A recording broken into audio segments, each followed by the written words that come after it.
الحمد لله رب العالمين والعاقبة للمتقين والصلاة والسلام على سيدنا ونبينا ومولانا محمد وعلى آله وأصحابه الطيبين الطاهرين. أما بعد،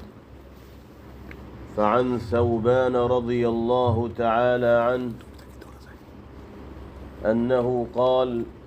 قال رسول الله صلى الله عليه وسلم: لأعلمن أقواما من أمتي يأتون يوم القيامة بالحسنات أمثال الجبال فيجعلها الله هباء منثورا إلى آخر الحديث. محترم بزرگوں اور بھائیوں، اعمال صالحہ یعنی حسنات اور نیکیاں یہ وہ سرمایہ ہیں جو دنیا میں تو انسان کے کام آنے والے ہیں ہی،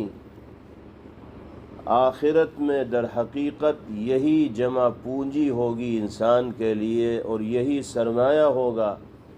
جس کی بنیاد پر اللہ کی جانب سے انسان کے حق میں نجات و کامیابی کے فیصلے ہوں گے۔ قرآن پاک میں باری تعالی نے ارشاد فرمایا: المال والبنون زینۃ الحیاۃ الدنیا والباقیات الصالحات خیر عند ربک ثوابا وخیر املا۔ مال ہو یا اولاد، یہ دنیاوی زیب و زینت اور زندگی کے سامان ہیں، باقی رہنے والی چیز تو انسان کی نیکیاں ہیں، اعمال صالحہ ہیں، جو اس کے لیے ہر اعتبار سے بہتر ہوں گی، انجام کے اعتبار سے بھی اور بدلے کے اعتبار سے۔ اس لیے ہر انسان کی عقل مندی کا تقاضا یہ ہے کہ دنیا کی اس مختصر سی زندگی میں وہ اعمال صالحہ، حسنات اور نیکیوں کی شکل میں ایک ایسا سرمایہ جمع کر لے جو آخرت کی ہمیشہ ہمیش کی زندگی میں اس کے کام آئے۔ اس کے لیے جہاں مسلسل اعمال صالحہ کو انجام دینا ضروری ہے، نمازوں کی پابندی ہو، قرآن پاک کی تلاوت کا اہتمام ہو اور گناہوں سے بچنا ہو، وہیں یہ بھی ضروری ہے کہ جو اعمال نیکیوں کو اور حسنات کو بے وزن کرنے والے ہیں ان سے انسان بچے، اس لیے کہ بسا اوقات انسان نیکیوں کا سرمایہ اپنے نام اعمال میں جمع کر لیتا ہے، لیکن ساتھ ساتھ ایسے گناہوں کے اندر بھی مبتلا ہو جاتا ہے جس سے اس کی ساری نیکیوں کی جان نکل جاتی ہے، نیکیاں بے وزن اور بے حیثیت ہو جاتی ہیں، اور انسان کو پتہ بھی نہیں چل پاتا کہ سال بھر کی محنتوں پر چند بدعمالیوں کی وجہ سے پانی پھر گیا۔ ہم نے ابھی آپ کے سامنے سرکار دو عالم جناب محمد الرسول اللہ صلی اللہ علیہ وسلم کی جو حدیث پاک پیش کی ہے، اس میں پیغمبر آخر الزماں صلی اللہ تعالی علیہ وسلم نے ایسی ہی ایک بدعملی کا تذکرہ کیا ہے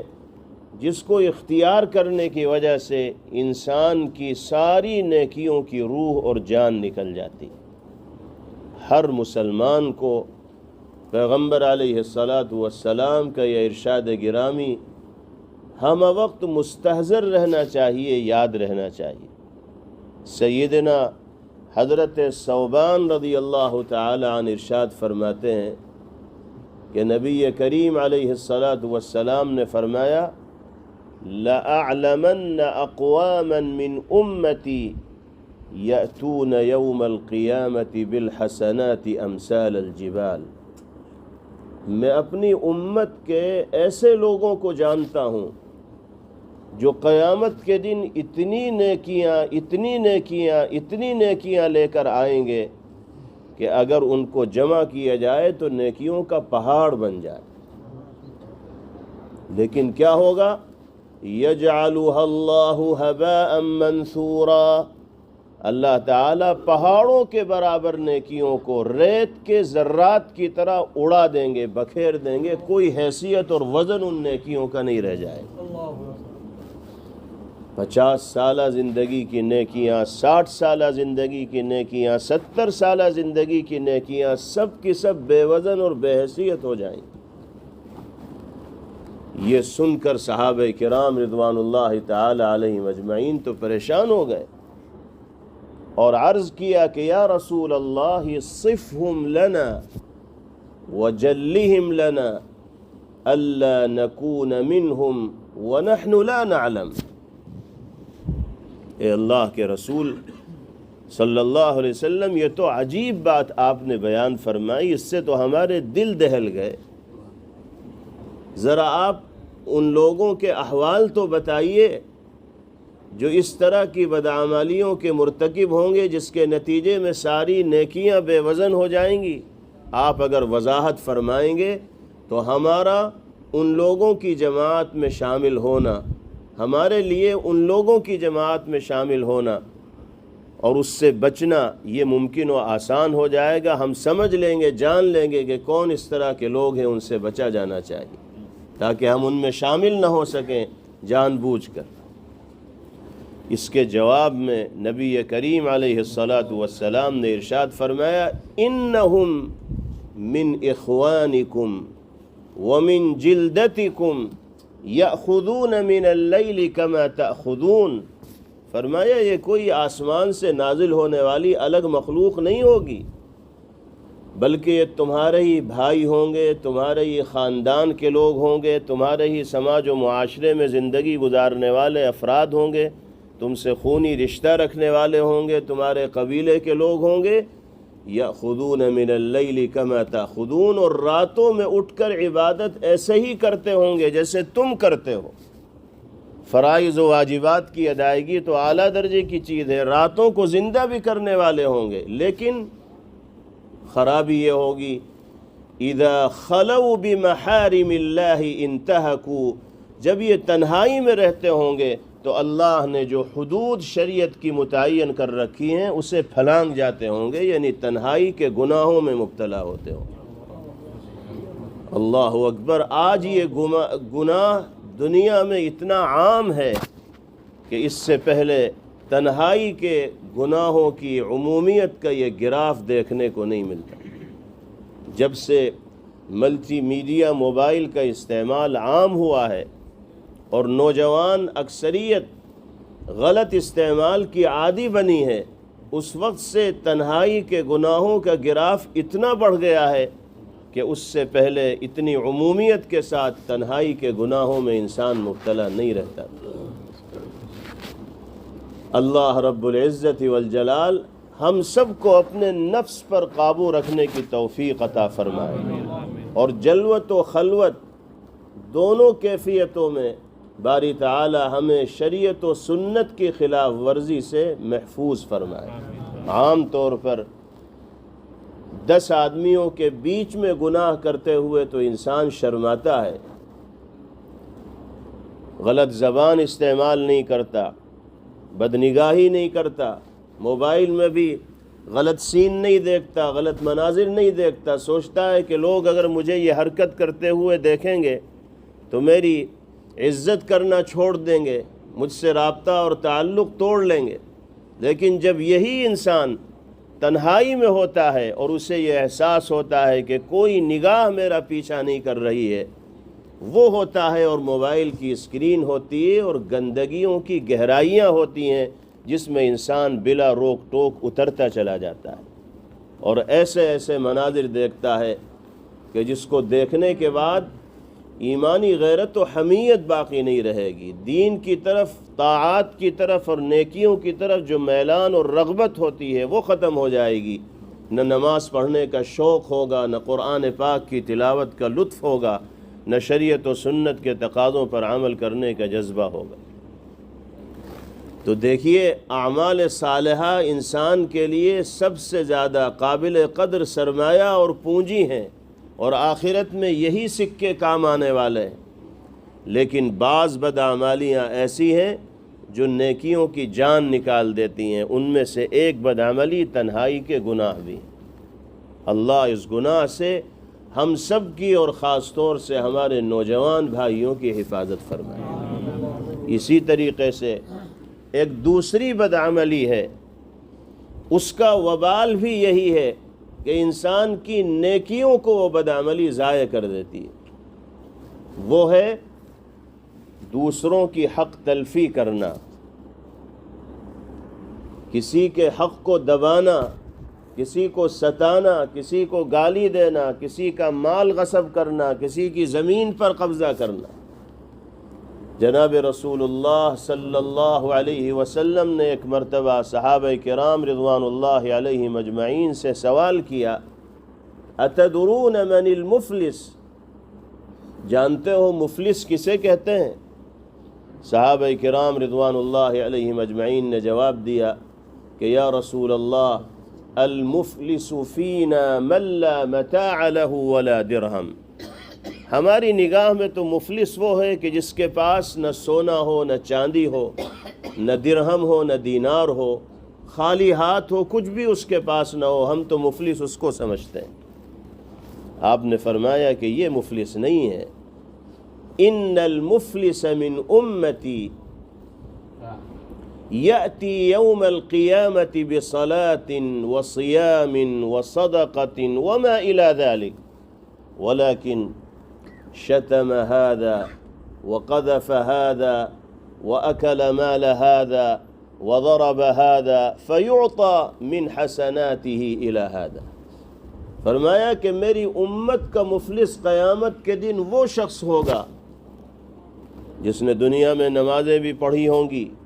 روزے بھی رکھے ہوں گے، زکوٰۃ کی ادائیگی کا اہتمام بھی کیا ہوگا، صدقہ و خیرات میں بھی بڑھ چڑھ کر حصہ لیا ہوگا، لیکن ساتھ ساتھ اس نے کسی کو گالی دی ہوگی، کسی پر بہتان لگایا ہوگا، کسی کا مال غصب کیا ہوگا، کسی کی غیبت کی ہوگی، کسی کی چغلی کی ہوگی۔ تو آخرت میں جب اعمال کا فیصلہ ہو رہا ہوگا تو اس کی نیکیوں کو ان لوگوں کے نام اعمال میں ٹرانسفر کر دیا جائے گا جس کی حق تلفی دنیا میں اس نے گالی دے کر، غیبت کر کے، چغلی کر کے اور مال ہڑپ کر کے کی تھی۔ یہاں تک کہ اس کی ساری نیکیاں دوسروں کے نام اعمال میں منتقل کر دی جائیں گی، ٹرانسفر کر دی جائیں گی۔ پیغمبر علیہ الصلاۃ والسلام نے فرمایا فَإِن فَنِيَتْ حَسَنَاتُهُ، اگر اس کی ساری نیکیاں ختم ہو گئیں اور دوسروں کے نام اعمال میں چلی گئیں تو دوسروں کے نام اعمال میں جو گناہ ہوں گے وہ اس آدمی کے نام اعمال میں لکھ دیے جائیں گے۔ اس کی نیکیاں تو گئیں، دوسروں کے گناہ بھی اپنے سر لے لیے۔ پیغمبر علیہ الصلاۃ والسلام نے فرمایا کہ امت کا مفلس یہ شخص ہے۔ اس سے یہ معلوم ہوا کہ محض نمازوں کی پابندی کا اہتمام کر لینا، محض رمضان کے روزوں کی ادائیگی کا اہتمام کر لینا، محض قرآن پاک کی تلاوت کا معمول بنا لینا اور صدقہ و خیرات میں دلچسپی کا مظاہرہ کرنا کافی نہیں ہے۔ اس کے ساتھ ساتھ اپنی زندگی کو ایسا پاکیزہ بنانا ہوگا کہ نہ کسی کو ہم زبان سے تکلیف پہنچانے والے ہوں، نہ اعضاء و جوارح سے تکلیف پہنچانے والے ہوں، نہ کردار و عمل سے تکلیف پہنچانے والے ہوں۔ اس لیے کہ اگر نمازوں، روزوں اور زکوٰۃ و صدقات کے ساتھ ساتھ حق تلفی لوگوں کی جاتی رہے گی تو نمازوں کا وزن اللہ کی نگاہ میں ختم ہوتا چلا جائے گا، روزوں کی روح نکلتی چلی جائے گی۔ نبی پاک علیہ الصلاۃ والسلام نے ارشاد فرمایا کہ جو شخص جھوٹی قسم کھا کر کسی کے مال کو ہتھیانے کی اور اپنے قبضے میں کرنے کی کوشش کرتا ہے، وجبت لہ النار، تو جہنم اس کے لیے واجب و لازم ہو جاتی اور جنت میں داخلے سے وہ محروم قرار دے دیا جاتا ہے۔ دنیا کی چند روزہ زندگی کی خاطر اس طرح کی حرکتیں انسان کرتا رہتا ہے، اور اسی کو آج کی دنیا میں عقل مندی سمجھا جاتا ہے کہ دوسروں کی آنکھوں میں دھول جھونک کر، دوسروں کو فریب دے کر، دوسروں کو دغا دے کر اپنی جیب گرم کر لی جائے، اپنی تجوری بڑھ لی جائے اور اپنے مفادات حاصل کر لیے جائیں۔ آج کی دنیا میں عقل مندی اسی کا نام ہے۔ لیکن یہ کتنے دن کی زندگی ہے، کب انسان کی زندگی کی شام ہو جائے کچھ نہیں پتہ۔ ہنستا کھیلتا انسان اپنے گھر سے نکلتا ہے، اسے یہ احساس تک نہیں ہوتا کہ اب دوبارہ میں اپنے گھر میں داخل نہیں ہو پاؤں گا۔ درمیان میں اللہ کی طرف سے بلاوا آ جاتا ہے اور دنیا کے سارے جھمیلوں کو چھوڑ کر اسے اللہ کی بارگاہ میں حاضر ہونا پڑتا ہے۔ ہر لمحے انسان کو اپنی زندگی کی اس آخری منزل پر جانے کے لیے تیار رہنا چاہیے، اور تیاری کی سب سے بڑی علامت و نشانی یہ ہے کہ اپنے کاندھوں کو لوگوں کے حقوق سے آزاد رکھا جائے۔ اگر ہمارے کاندھے لوگوں کے حقوق سے دبے ہوئے ہوں گے اور درمیان میں اللہ کی طرف سے بلاوا آ جائے گا اور ادائیگی کی نوبت نہیں ملے گی، تو پھر آخرت میں حقوق کی ادائیگی کا مسئلہ بڑا کٹھن ہوتا ہے، بڑا دشوار ہوتا ہے، بڑا ٹیڑھا ہوتا ہے۔ اللہ تعالی حقداروں کے حقوق کی ادائیگی ہم سب کے لیے آسان فرمائے۔ تو حق تلفی یہ ایک ایسا گناہ ہے جو ساری نیکیوں اور اعمال صالحہ کی جان نکال دینے والا ہے، روح نکال دینے والا ہے۔ اللہ تعالی خلوت و تنہائی کے گناہوں سے بھی ہماری حفاظت فرمائے، ہر طرح کی حق تلفیوں سے بھی باری تعالی ہمیں بچائیں، اور شریعت و سنت کے تقاضے کے مطابق اخلاص کے ساتھ زندگی گزارنا اللہ پاک ہمارے لیے آسان فرمائے۔ اس لیے کہ ریاکاری، نمود اور شہرت کے جذبے کے ساتھ کوئی عمل کرنا یہ بھی انسان کی نیکیوں کو ختم کرنے والا عمل ہے۔ ریا اور دکھلاوے کو پیغمبر علیہ السلام نے شرک اصغر قرار دیا ہے، چھوٹا شرک ہے۔ دکھانے کے لیے صدقہ کرنا، دکھانے کے لیے نماز پڑھنا، دکھانے کے لیے نیکیوں کو انجام دینا، یہ نہ صرف یہ کہ گناہ ہے بلکہ اس گناہ کی وجہ سے دوسری نیکیاں بھی اللہ کے ہاں بے وزن ہو جائیں۔ اسی طریقے سے نماز عصر کی ادائیگی کا خاص طور پر قرآن پاک میں اہتمام کرنے کی تاکید کی گئی، اور پیغمبر علیہ السلام نے فرمایا کہ جو عصر کی نماز قضا کرے گا تو اس کی ساری نیکیاں ضائع ہو جائیں گی۔ قرآن پاک میں فرمایا گیا حافظوا علی الصلوات والصلاة الوسطی، تمام نمازوں کی پابندی کرو، خاص طور پر صلاۃ وسطی یعنی عصر کی نماز کی پابندی کرو۔ عصر کا تذکرہ خاص طور پر اس لیے کیا جا رہا ہے کہ عموماً لوگ اس وقت کاروباری اور تجارتی مصروفیات میں بڑے منہمک و مشغول ہوتے ہیں، دن بھر کا حساب و کتاب لگانے کے اندر لگے ہوئے ہوتے ہیں، گاہکوں کی بھی بھیڑ ہوتی ہے۔ ان سب جھمیلوں سے بچ کر اللہ کی بارگاہ میں حاضری کے لیے وقت نکالنا بسا اوقات دشوار و مشکل ہو جاتا ہے۔ کہیں ایسا نہ ہو کہ اس طرح کی چیزوں میں مشغول ہو کر انسان اللہ کی بارگاہ میں حاضری سے محروم ہو جائے، اس لیے تاکید کی گئی قرآن پاک میں کہ ساری نمازوں کی پابندی کرنی ہے، خاص طور پر عصر کی نماز کی پابندی کرو۔ فرمایا پیغمبر علیہ السلام نے من ترک صلاة العصر فقد حبطت اعمالہ، جس نے عصر کی نماز کو جان بوجھ کر چھوڑا تو اس کے سارے اعمال حبط و ضائع اور برباد ہو گئے۔ اسی طریقے سے نبی پاک علیہ السلام کے سلسلے میں سوء ادب کا، گستاخی کا معاملہ کرنا، پیغمبر علیہ السلام کے حقوق کی ادائیگی میں کوتاہی برتنا، یہ بھی اتنا برا عمل ہے جو انسان کی نیکیوں کی جان نکال دیتا ہے۔ قرآن پاک میں فرمایا گیا یا ایھا الذین آمنوا لا ترفعوا اصواتکم فوق صوت النبی، اے ایمان والو نبی کی آواز سے بلند اپنی آواز کو مت کرو۔ ولا تجهروا له بالقول كجهر بعضكم لبعض ان تحبط اعمالكم وانتم لا تشعرون، اور آپس میں زور زور سے اس طرح بات مت کرو جس طرح تم لوگ آپس میں کرتے ہو، کہیں ایسا نہ ہو کہ پیغمبر کی موجودگی میں اس طرح زور سے بات کرنا بے ادبی ہو اور تمہارے سارے اعمال ضائع اور برباد کر دیے جائیں اور تمہیں احساس ہی نہ ہو۔ اللہ کے حبیب صلی اللہ علیہ وسلم کی حیات پاک میں تو اس ادب کا لحاظ رکھنا ضروری تھا ہی، اور صحابہ کرام رضوان اللہ علیہم اجمعین اس آیت مبارکہ کے نزول کے بعد اتنے محتاط ہو گئے تھے کہ ضرورت کی گفتگو کرنا بھی پیغمبر علیہ السلام سے ان کے لیے مشکل ہوتا تھا۔ یہ ڈر رہتا تھا کہ کہیں ہم سوء ادب کے مرتکب نہ ہو جائیں۔ آپ کے دروازے پر دستک دیتے تھے تو ناخون سے دستک دیا کرتے تھے، کہیں آواز بلند نہ ہو، آپ کو تکلیف نہ ہو جائے اور ہمارے اعمال حبط اور ضائع نہ ہو جائے۔ تو آپ کی حیات طیبہ میں تو اس ادب کا لحاظ رکھنا ضروری ہی تھا۔ آپ کے اس دنیا سے پردہ فرمانے کے بعد بھی اس ادب کا لحاظ رکھنا ضروری ہے۔ اللہ رب العزت والجلال آپ کے روضہ پاک پر حاضری کا موقع عطا فرمائیں تو وہاں اس ادب کو ملحوظ خاطر رکھنا چاہیے، اس لیے کہ ہمارے عقیدے کے مطابق پیغمبر علیہ السلام اپنی قبر پاک میں باحیات ہیں، زندہ ہیں۔ جو خوش نصیب لوگ آپ کے روضہ اقدس پر حاضر ہو کر صلاۃ و سلام کا نذرانہ پیش کرتے ہیں، براہ راست پیغمبر علیہ السلام اپنے غلاموں کی جانب سے پیش کیے جانے والے اس تحفے کو سنتے ہیں اور اس کا جواب مرحمت فرماتے ہیں۔ اللہ ہم سب کو بار بار یہ موقع میسر فرمائے، اور دنیا کے کسی بھی کونے میں بیٹھا ہوا کوئی امتی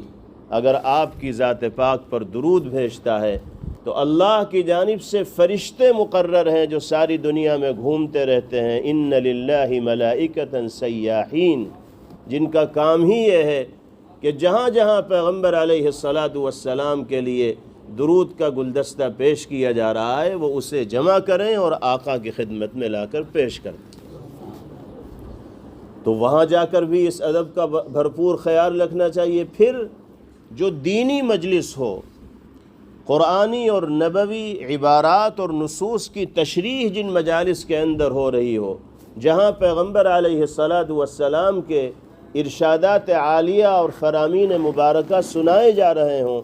ان علمی، دینی اور حدیث پاک کی مجلسوں کا ادب بھی یہ ہے کہ پورے سکون و اطمینان اور وقار کے ساتھ سنا جائے، بیٹھا جائے اور آواز کو بلند نہ کیا جائے، کیونکہ پیغمبر علیہ السلام کا ارشاد گرامی سنا اور سنایا جا رہا ہے، گویا کہ آپ ہی مجلس کے اندر تشریف فرما ہیں اور نورانیت کو بکھیر رہے ہیں۔ حضرات محدثین کتب حدیث کے سلسلے میں فرماتے ہیں کہ ان النبی صلی اللہ علیہ وسلم یتکلم، جس آدمی کے پاس حدیث کی کتابیں ہیں اور وہ اس کو پڑھ رہا ہے، پڑھا رہا ہے، گویا کہ پیغمبر علیہ السلام کلام فرما رہے ہیں۔ جو حدیث پاک اس وقت ہمارے سامنے آئی وہ پیغمبر علیہ السلام کی زبان مبارک سے ادا ہونے والے جملے ہی تو ہیں۔ گویا کہ نبی پاک علیہ السلام کی تعلیمات سے بالواسطہ ہم مستفید ہو رہے ہیں، تو اگر اس عظمت کے ساتھ اور پاکیزگی کے اور ادب کے اس جذبے کے ساتھ ایسی مجالس کے اندر شرکت کی جائے گی تو اس کا لطف ہی کچھ اور ہوگا، عمل کا جذبہ ہوگا، اور اللہ تعالیٰ ایسی مجلسوں میں اخلاص کے ساتھ شرکت کو قلب میں اور دل میں دینی انقلاب اور بدلاؤ کا باعث و ذریعہ بنائیں گے۔ اللہ تعالی ہم سب کو اعمال صالحہ کی توفیق مرحمت فرمائیں اور ہر اس بدعملی سے باری تعالی ہماری حفاظت فرمائیں جو نیکیوں کو ضائع کرنے کا سبب و ذریعہ بنتی ہے۔ وآخر دعوانا ان الحمد للہ رب العالمین۔ Thanks for watching. Don't forget to like, comment, share and subscribe to Al Wahid channel.